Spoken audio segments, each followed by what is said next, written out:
El Ministerio Apostólico de Enseñanza y Predicación Rema Internacional presenta hoy la proclamación de las buenas nuevas de Dios para tu vida. El mensaje de ayer, el mensaje de hoy y el mensaje para la eternidad a los que tienen hambre y sed de la palabra de Dios. Un querigma de Dios para el que oiga, el que tiene oídos para oír. Escuche el dabar del Eterno a las naciones. Ahora es el tiempo para recibir el rema del Espíritu Santo a tu espíritu.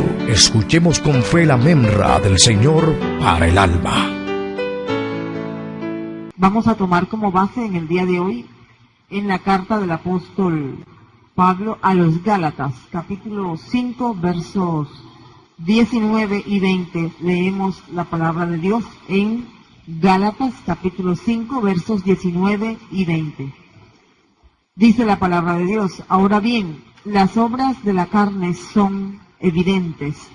Estas son fornicación, impureza, disolución, idolatría, hechicería, enemistades, pleitos, celos, ira, contiendas, disensiones, herejías, envidia, borracheras, orgías y cosas semejantes a estas. Gracias te damos, Dios, por permitirnos leer tu palabra. En Cristo Jesús. Amén. Mirando lo que el apóstol Pablo dice acerca de las manifestaciones de la naturaleza carnal en el hombre, encontramos la ira. Hay dos palabras en el idioma griego que fueron traducidas para el vocablo ira en el Nuevo Testamento. La primera de ellas es la palabra orge, cuyo significado es el de un enojo, ira crónica, una ira que se mantiene permanentemente allí escondida, latente. La segunda es timos, que es la ira semejante a la llama que se prende en la paja seca, la hierba seca. Se enciende rápidamente, pero también se apaga así. Literalmente su significado es furor, furia, indignación, cólera, mal genio. Esta raíz griega se menciona unas 19 veces en el Nuevo Testamento y estudiaremos hoy la ira como una manifestación del mal genio, es decir, en la forma enfocada por el apóstol Pablo como parte de nuestra naturaleza humana. Tenemos aquí entonces la ira. ¿Ha sentido ira? ¿Ha sabido incluso cómo manejar la ira? La ira es una manifestación que hace parte de las emociones del ser humano. En sí no es pecado sentir ira. Podemos sentir ira por cosas que son injustas, cosas que nos lleven a un estado de observación de lo que no se debe hacer. Tenemos el ejemplo de Jesús cuando se enojó por los vendedores que estaban en el templo y limpió el templo con un látigo que hizo con las cuerdas que encontró en el momento y volcó las mesas, libertó a los animalitos que estaban seguramente enjaulados y manifestó de esa manera la molestia que tenía por lo que estaban haciendo en su casa, en el templo del Señor, estaban comerciando. Así que el Señor sintió enojo, y hay otros pasajes que vamos a ver en los que Jesús manifiesta enojo. Por eso, sentir enojo es algo que hace parte, Dios lo puso en el mismo ser humano como parte de su naturaleza. Pero cuando el enojo, la ira, toma mayor terreno del que debe tomar, y no por causas justas, sino por causas egoístas, entonces la ira se convierte en un pecado en el hombre. Miremos algunas cuestiones pertinentes con respecto a la ira. Por ejemplo, su significado. Es una pasión, es desenfreno, inmoralidad. Es una especie de calor provocado por pecados, como la prostitución espiritual. En Isaías, capítulo 5, vamos a leer en el verso 11, nos dice la palabra de Dios una de las cosas que provoca o hacen el enojo en el hombre. Dice la Biblia: hay de los que se levantan muy de mañana para ir tras la bebida y siguen hasta la noche, hasta que el vino los enciende. Es bien conocido por muchos que en los lugares donde se consume bastante alcohol hay mucha propensión a terminar en borracheras, pleitos, peleas y se puede ver violencia de tal magnitud que aún hay muertos. Las personas cuando están bajo los efectos del alcohol están bajo los efectos del dios Baco. Por lo tanto, no es de Dios esta manifestación, en este caso, provocada por el alcohol. La ira es una expresión de rencor, es una expresión también de odio a la injusticia, es una reacción natural del temperamento del hombre. En la carta a los Efesios, en el capítulo 4, verso 26, el apóstol Pablo, hablándonos inspirado por el Espíritu Santo, nos dice acerca de la ira, cómo debemos manejarla. Y aunque el pasaje es corto, en sí conlleva un material que nos indica cómo conducirnos en esos momentos de ira y de enojo. Dice la palabra de Dios en Efesios capítulo 4, verso 26. Enojaos o airaos, pero no pequéis. Y dice la palabra de Dios, no se ponga el sol sobre vuestro enojo. Aquí están usadas las dos palabras para referirse a ira con el vocablo orge y para referirse a enojo con el vocablo timos. Una persona puede manifestar ira por una injusticia, por algo que se ha hecho mal, sobre todo hacia Dios, pero no debe permitir que esa ira, ese momento explosivo, se convierta en un resentimiento que perdure en su corazón por días. Hay personas que pueden llegar a estar enojados no solamente por días y meses, sino aún por años. Y tienen su mente predispuesta a que cuando se encuentren con el motivo de su ira, generalmente es una persona, se van a comportar de cierta manera. Y el enojo sale a flote, aunque lo hayan tenido escondido por años. Se van a comportar de cierta manera en la que van a darle el mensaje, estoy enojado contigo. Hay que tener mucho cuidado con mantener enojo con personas por cualquier causa. Ni siquiera debemos mantener enojo hacia nadie que incluso se manifieste enemigo de nosotros. La Biblia nos enseña que aquel que está en paz con Dios está en paz hasta con sus enemigos. Por tanto, el enojo no le va a llevar al cielo. El enojo le tiene un lugar reservado en el infierno. Veamos las causas del enojo. Hay causas que son legítimas. Por ejemplo, injurias, insultos, injusticias. Cuando se ha actuado de manera injusta hacia uno mismo o hacia alguien con quien no se debe, a quien no se le debió juzgar de cierta manera. En este caso hay una ira justa, pero que debe ser encaminada a la justicia.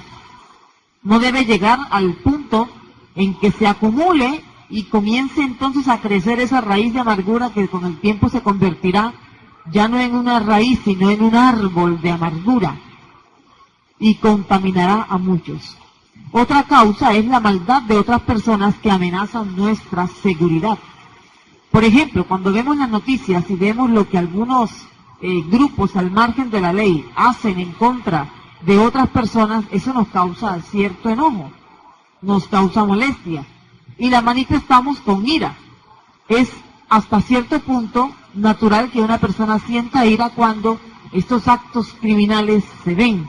Niños que mueren sin una causa, sin tener culpa de nada, personas que son afectadas de una manera seria por el delito, por el pecado de otra persona, eso puede provocar ira.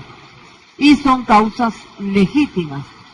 Hay otra causa que también es legítima, y esta está en el libro de los Hechos, en el capítulo 17, vamos a mirar lo que nos dice la palabra en Hechos 17, verso 16. Hechos, capítulo 17, verso 16. Dice la palabra de Dios. Mientras Pablo los esperaba en Atenas, su espíritu se enardecía dentro de él al ver que la ciudad estaba entregada a la idolatría. Por lo tanto, discutía en la sinagoga con los judíos y los piadosos, y todos los días en la plaza mayor con los que concurrían allí. El sentimiento que manifiesta el apóstol Pablo en este pasaje que acabamos de leer es una especie de ira santa, llamémosla de esa forma, porque él veía cómo la ciudad de Corinto en este caso, estaba entregada al pecado completamente. Había prácticas incluso que, a pesar de que hoy, en pleno siglo XXI, se ven, son repudiadas. En aquella época no eran repudiados, sino que eran aceptados como parte de la cultura corintia de ese tiempo. Así que el apóstol Pablo manifestó esta ira santa por la región de Corinto. Vemos también que hay formas en las que se puede manifestar la ira, pero formas ilegítimas. Cosas que no son correctas, pero pueden despertar ira en la gente. Hemos visto las causas que son legítimas: insulto, injurias, injusticias, maldad de personas que amenazan nuestra seguridad, rechazo de Dios por parte del hombre, como lo vimos aquí en Hechos 17:16. Ahora miremos las causas ilegítimas de lo que es la ira del hombre cuando no se conduce por buenos motivos, cuando no se despierta por cuestiones que son claras, que son justas. Vamos, por ejemplo, a Lucas, el evangelista Lucas, el médico amado, y allá vamos a estar en el capítulo 4 y vamos a mirar allí en el verso 28. Lucas, capítulo 4, verso 28, dice la palabra de Dios. Al oír estas cosas, todos en la sinagoga se llenaron de ira y se levantaron y le echaron fuera de la ciudad. Luego le llevaron hasta un precipicio del monte sobre el cual estaba edificada la ciudad, para despeñarle. Bien, en este pasaje vemos que Jesús, en versículos anteriores, se ha dado a conocer como el Mesías anunciado en el libro del profeta Isaías.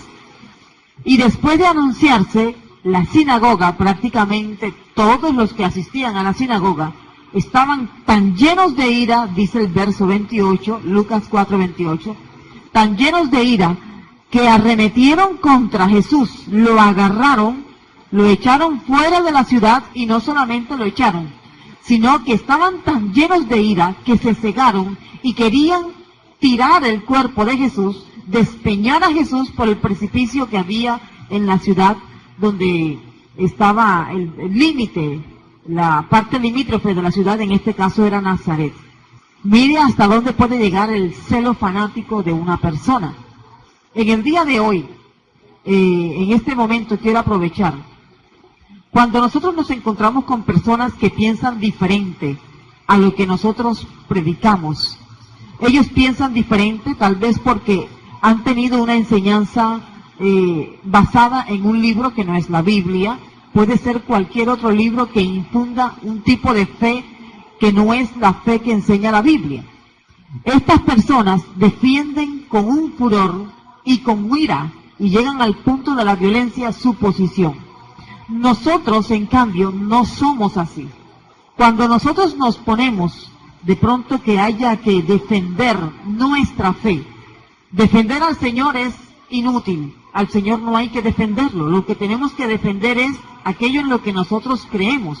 ¿Por qué hemos creído en eso? Dice el apóstol Pedro que debemos estar preparados para presentar defensa por la esperanza que hay en nosotros. Eso es lo que dice el apóstol Pedro aquí en la primera de Pedro, capítulo 3, versos 15 en adelante.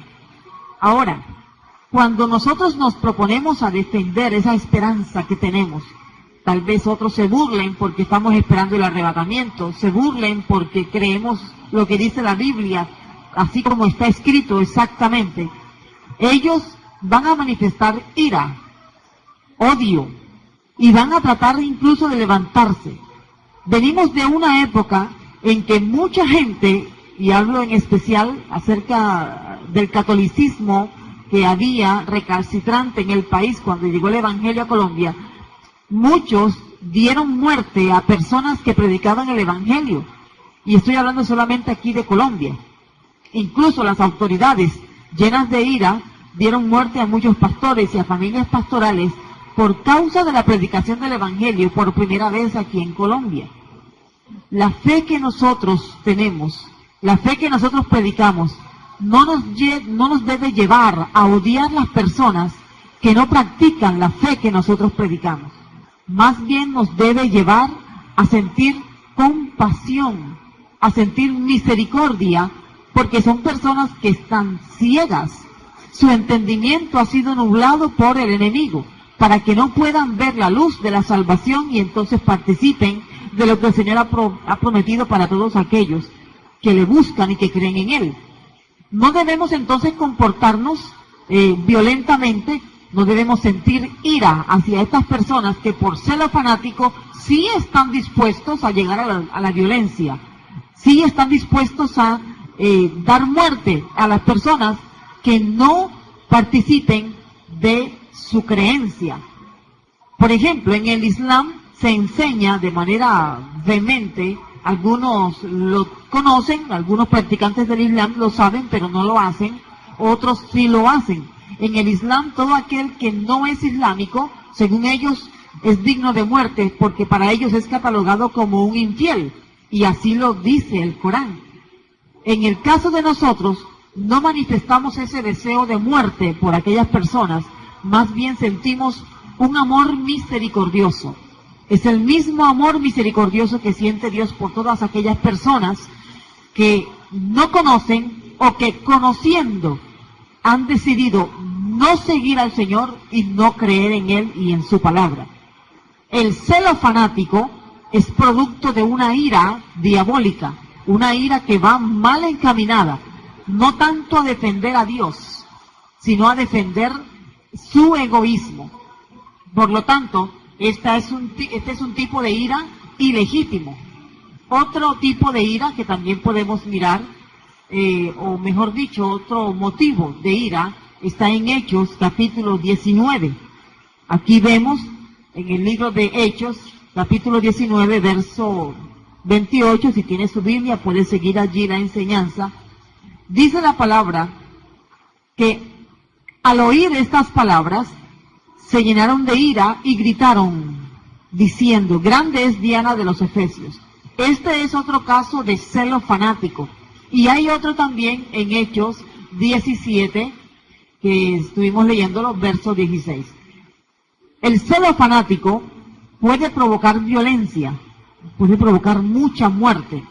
Hay incluso personas religiosas de ciertas religiones que se han propuesto en su corazón matar, cegar la vida de aquellas personas que no comparten su religión. Esa es una ira ilegítima, es un enojo que no cabe dentro de la naturaleza normal que Dios ha puesto en el hombre.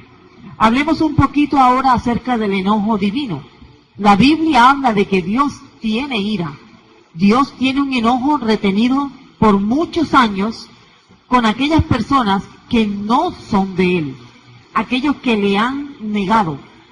Por ejemplo, leímos en Marcos capítulo 3, versos 5 en adelante, cómo el Señor manifestó ira hacia las personas que estaban, a pesar de ver y escuchar su mensaje, no estaban contentos con eso, sino que se molestaron y mostraron su enojo.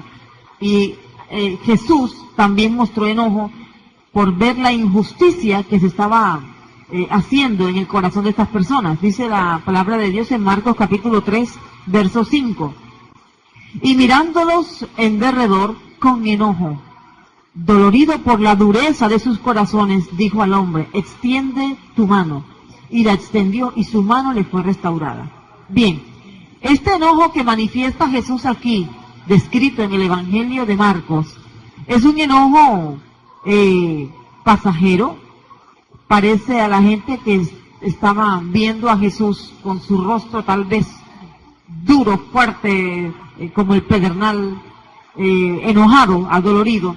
No les preocupó mucho, pero la Biblia nos habla de que el Señor tiene un día, una época en la que va a derramar su ira sobre la tierra, sobre todos aquellos que no aceptaron su mensaje de salvación, su mensaje de amor, sino que se complacieron en la injusticia. Ese día va a llegar. Y cuando ese día llegue, Dios va a manifestar esa ira que han retenido por tantos años hacia las personas que han decidido no seguirle. Vemos cómo muchas personas en esta hora, según el Evangelio, según San Juan, en el capítulo 3, dice que son hijos de ira. Son hijos precisamente de esa ira que se va a derramar el día en que el Señor venga por su iglesia, la lleve al cielo y entonces Él derrame esta ira.